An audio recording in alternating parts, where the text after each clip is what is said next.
23 तारीख की सुबह ये सूचना मिलती है स्थानीय पुलिस को कि बिजोपुरा नहर के पास एक गाड़ी है मारुति 800, वो पूरी तरह से जल गई है। उसमें एक व्यक्ति बैठा हुआ है, वो भी पूरी तरह से जल चुका है। वहां पर तुरंत हमारी पुलिस टीम पहुंचती है, फॉरेंसिक टीम पहुंचती है। गाड़ी में से डेड बॉडी को निकाला जाता है। उसके बाद इस गाड़ी का जो प्लेट पे नंबर था उससे गाड़ी ट्रेस की जाती है, तो पता चलता है गाड़ी ओरिजिनली कोई कानपुर का ओनर है जिसके पास ये गाड़ी जिसके नाम पर रजिस्टर्ड है। उस गाड़ी को जब हम ट्रेस करते हैं तो पता चलता है गाड़ी 8 बार बिक चुकी है आगे। और अभी रिसेंट में 2-2.5 महीने पहले डॉक्टर मुबारक नाम के व्यक्ति ने ये गाड़ी को खरीदा था।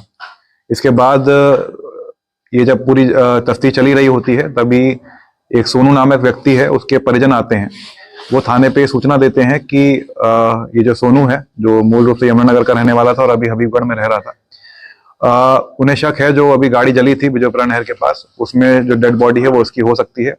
क्योंकि जो डॉक्टर मुबारक है वो उस पर लोन इतना ज्यादा चढ़ गया था कि वो अपनी मौत की साजिश रचने की प्लानिंग कर रहा था और वो डेड बॉडी और पुरानी गाड़ी भी ढूंढ रहा था, ऐसा उनके द्वारा बताया गया। इसमें जब हमने पूरी जांच तफ्तीश करी तो इसमें हमने जब डॉक्टर मुबारक को पकड़ा तो उसके द्वारा पूरी घटना को कबूल लिया गया है। उसने बताया कि उस पर करीब 26 से 30 लाख रुपए उसने उधारी ले रखे थे और भी उसने जो गाड़ियां और जो अपना घर था उस पर भी उसका लोन चल रहा था और वो बहुत दिनों से इस लोन से छुटकारा पाने के लिए अपना डेथ सर्टिफिकेट बनाने के लिए एक प्लानिंग कर रहा था, जिसके तहत उसको एक पुरानी गाड़ी चाहिए थी और एक डेड बॉडी चाहिए थी।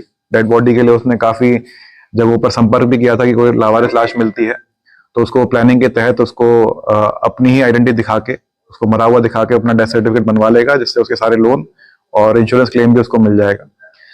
और इसी प्लानिंग के तहत उस दिन भी जब इसको डेड बॉडी नहीं मिल पाई काफी प्रयास के बाद, तो इसकी सोनू से बात हुई। सोनू को ये पहले से ही जानता था क्योंकि उसके बहनोई के कारखाने में, जो डॉक्टर मुबारक है उसके बहनोई के कारखाने में काम करता था। कभी कभार ये उससे पैसे मांगकर शराब भी पीता था सोनू। तो उस दिन ये 22 तारीख की शाम को एक ढाबे पर पहुंचता है जहां सोनू उसको मिलता है। दोनों साथ में खाना खाते हैं ढाबे पर। उसके बाद फिर इसके दिमाग में उसको शराब पिलाने की स्कीम आती है, वो उसको ठेके पे लेके जाता है, शराब पिलाता है। जब काफी नशे में सोनू हो जाता है तो उसको गाड़ी में एक जगह रखकर, जहां पर ये गाड़ी जली थी वहां पर गाड़ी को पार्क कर दिया जाता है। उसके बाद उसके पास एक पेट्रोल की बोतल रखकर उस गाड़ी को जला दिया जाता है। ये जो सोनू है उसमें अंदर जिंदा ही जल जाता है। उसके बाद से ये 2-3 दिन अपनी दूसरी गाड़ी में छुप के रहता है। उसके बाद जैसे करोड़ा गांव भी जाता है, वहां पर भी इसकी प्लानिंग थी कि जब ये बात खत्म हो जाएगी तो अपने परिजनों से संपर्क करेगा, पूरी बात उनको बताएगा, उनके थ्रू डेथ सर्टिफिकेट बनवाएगा।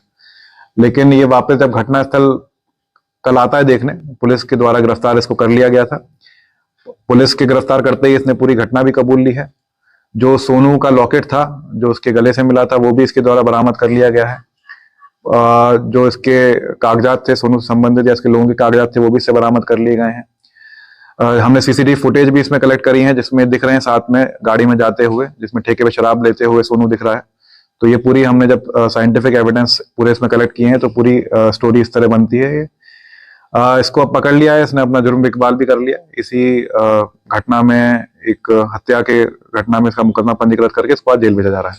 सर क्या पत्नी भी इसमें कहीं ना कहीं इन्वॉल्व है? क्योंकि जो पूछताछ में इसने बताया कि मेरी पत्नी मृत्यु प्रमाण पत्र बनवा कर उसका लोन का पैसा ली थी, क्या? जी हाँ, जब हमने से गहनता से पूछताछ करी है, पत्नी से ही पूछताछ करी है, तो उसमें बात ये निकल के आ रही थी कि पत्नी को ये प्लानिंग का पता नहीं था कि एक जिंदा आदमी को मार देगा। उसको यही बताया गया था कि एक मृत डेड बॉडी ढूंढ रहा है जिसके साथ ये मिलकर ये पूरी साजिश रचेगा। तो अभी तक तो पत्नी की संलिप्तता नहीं आई है, लेकिन आगे अभी तक गहनता से विवेचना चल रही है इसमें।